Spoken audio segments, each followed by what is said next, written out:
CNN might say things that people disagree with and that might cause some uproars, and Fox News does as well. Yeah. And I think that applies to every news network. But yeah. I would say the primary difference between Fox News and MSNBC, and Fox News, to be fair to them, they do have a news division, but people like Sean Hannity, Tucker Carlson are opinion, as well as Rachel Maddow, Chris Matthews. Where they line up, right? They're being forthcoming about the fact that they're op-edsmen. The CNN presents itself as actual news. And that's my issue. I think you're right. They do have a bias. I think we both agree, but they claim that they don't. They claim it's straight down the middle news. My issue is the dishonesty, is the misleading the American public as though this is unbiased news, especially when CNN has been caught fabricating so many stories out of thin air that people, unfortunately, many people still believe them. Oh, what do you mean by fabricated?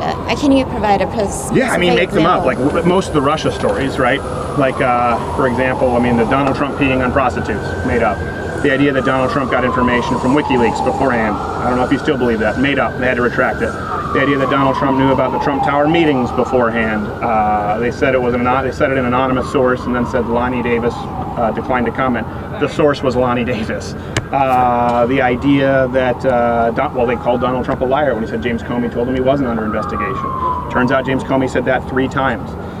They were the ones who pushed the Fusion GPS, the Steele dossier. The whole Russia collusion is pushed by the Steele dossier that was paid for by the DNC and by Hillary Clinton, who did work with the Russians to try and do Oppo research.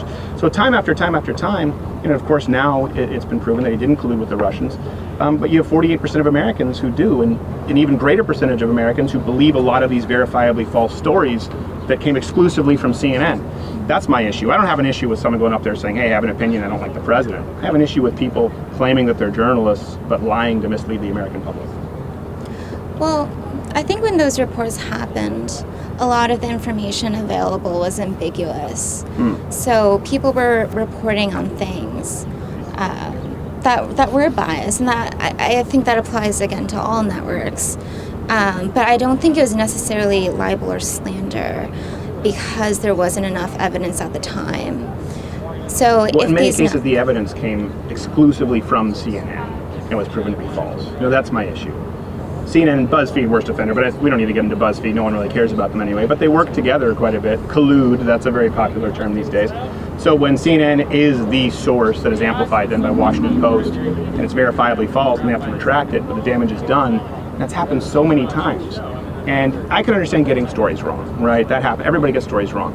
But how is it possible that every story they get wrong was pushing a narrative to undermine the legitimacy of a sitting president?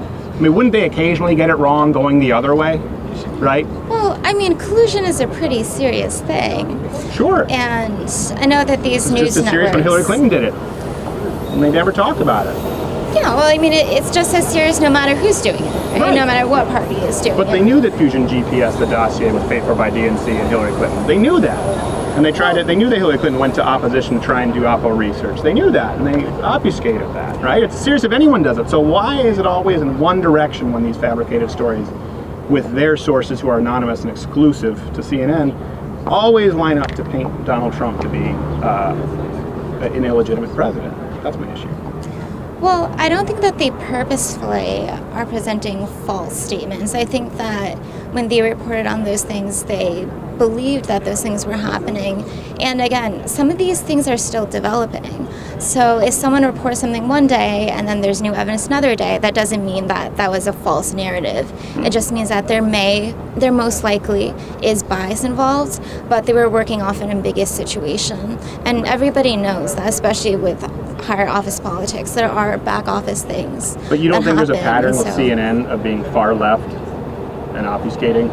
You don't? Because it's not just what they choose to make up, also what they choose not to cover, right? Like Brett Kavanaugh, where they had information that they knew verifiably some of the rape accusations, for example, Julie Swetnick, were false, but they could not be corroborated. As a matter of fact, they were refuted by other people's stories, and they decided to hold it until after the hearing, but go forward with the Ford information, the Ford testimony, which they also knew there were some inconsistencies there, which they withheld. So it's not just what they push forward that's false, but the information they withhold if they know it'll be politically damaging. You don't think that CNN does that? What would it take for you to believe that CNN is more left-leaning, I guess, is politically biased? I think that they do lean left, but I don't necessarily think that them leaning left and engaging in their professional activities, which is reporting the news, I don't think that that's wrong.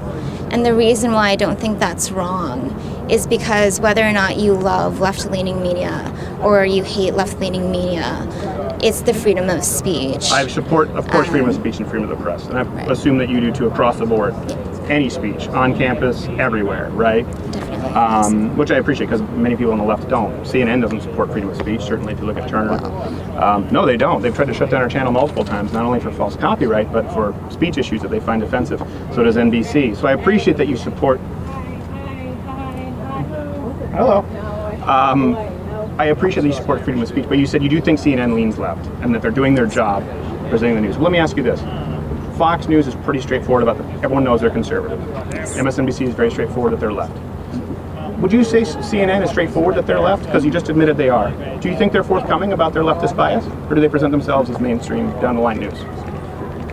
I mean, I think they're just as transparent as Fox News. Really? Yeah.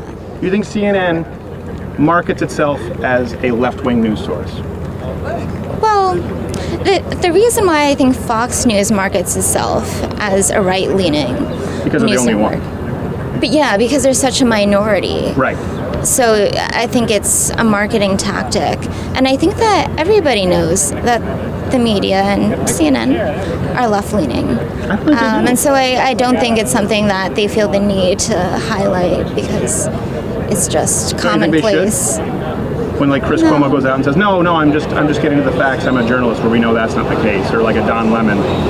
As someone who's been the victim of some of these smear campaigns, I would just appreciate if they were forthcoming about their views. But how many false stories would it take? I mean, is Russia not enough for you right now, the fact that Donald Trump didn't collude with the Russians? Is that not a big enough, oh, we got that wrong? Like, because CNN was at the forefront pushing all those stories which turned out to be false. Well, we're not sure whether or not Sure we are. well, we're not. Why don't you believe that? Because there isn't enough. We have evidence. Yeah. No collusion with Russia. There have been no charges. He's not guilty. These things are very high intelligence. You know, if there was collusion, it's off record. No, it would be completely on the record. That's why there was an investigation. I don't think it would. People who wanted to put Trump away, people like Mueller, there's no evidence of collusion. And the evidence of collusion that we thought existed was proven verifiably false because it came all the way from, circle back now, CNN. Well, so is that not a big enough deal? Like, claiming that our president is a foreign agent with multiple specific examples of stories that they subsequently had to retract that were verifiably false? I mean, what more than that would it take to say, okay, maybe CNN has a bias that they're not forthcoming about? Well, don't you think if there was collusion that it would have been done off record with the expectation that the FBI and higher level intelligence would be going through the logistics of any footprints? I think that the FBI and these people, especially when you're talking about $50 million in taxpayer dollars and you're talking about hundreds of federal agents who've been investigating this, I think they have ways to get into what was off the record. You know, they assume it would be off the record. I don't think they think that Donald Trump is going to, hey, Putin, you want to rig the election for me? Thanks. You know, that's not what happens. They did a thorough investigation. Frankly, I'm amazed they found as little as they did, which was nothing. That's amazing to me. I mean, if you were audited or I were audited, you're putting the cuffs on us. You can audit a ham sandwich and send them to jail. Well, we don't have access to higher intelligence officials. Sure. Yeah, we don't. But they did say there was no collusion. So I'm just curious as to why you still believe that. Could it be because of all the stories that have been drip from places like CNN? That maybe it's gotten into your subconscious and you believe some of these things? Is it possible? No? I mean, it's possible. Anything's possible. Yeah. But I personally, I mean, I'm a Democrat, but I'm very pro-free speech, and I try to understand both sides of the aisle. Sure. And sometimes I, listen to Fox News just to understand the other side. And, I don't know what happened with the collusion. I think it may have happened, but I don't believe that it didn't, only because of previous things that have happened. Like what? in the government. But like what? This is one of those things where you can say, like, if someone accuses somebody of being a foreign agent, right, there needs to be some kind of proof. Why do you believe it? Well, I don't think that he's a foreign agent. Okay, why do you believe but he's I working think with that Russia to rig the election? I think that those things would be off record. Okay, and you don't think the FBI would get to that? You don't think a special prosecutor, $50 million, would be able to find anything? And we were able to find that the stories we thought were true were false with CNN, right? So we were able to discover that he didn't know about the meeting with Trump Towers beforehand, that James Comey did tell him he wasn't being investigated, that they didn't get info from WikiLeaks. So we were able to verify that, all things that came from CNN which were false. I mean, that took a lot of digging, but you don't think that they would be able to find actual collusion if it existed? I mean, I don't know. Watch Louder with Crowder live, Monday through Thursday, 10 a.m. Eastern.